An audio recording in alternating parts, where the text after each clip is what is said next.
Welcome back.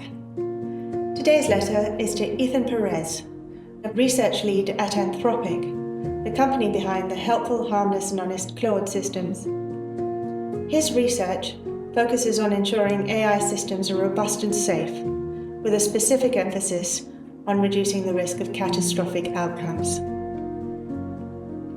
He's known for his work on sleeper agents, models that appear aligned but can be trained to exhibit risky behaviours under certain conditions, such as strategically lying.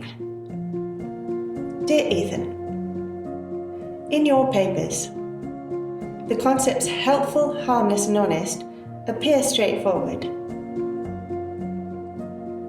But in life, doesn't being helpful, harmless and honest often involve complex contextual judgments?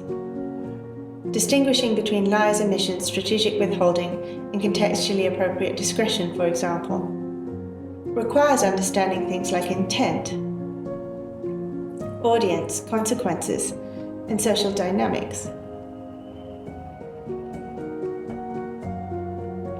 Wouldn't a system, or even a person, trained to flag all technically inaccurate statements as deception, risk criminalizing things like fiction, metaphor, politeness, dramatic flair, or private communication?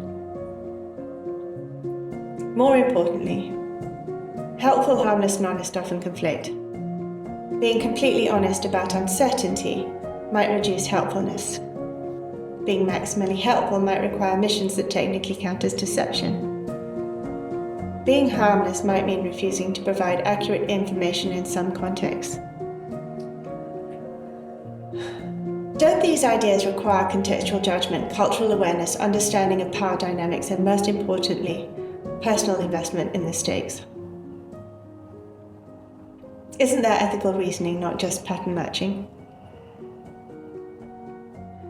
Will current alignment approaches, like deception detection, actually produce aligned systems or just systems that perform alignment while developing more sophisticated forms of concealment, when their authentic responses conflict with training objectives? If so, isn't assuming you can control this really dangerous? Don't we urgently need regulations to prevent systems that we are not certain are capable of these complex contextual judgments from replacing humans in roles that require them? And if so, what regulations? Respectfully. Our next letter will be to Dr. Matthew Koenig, a military strategist at the Atlantic Council.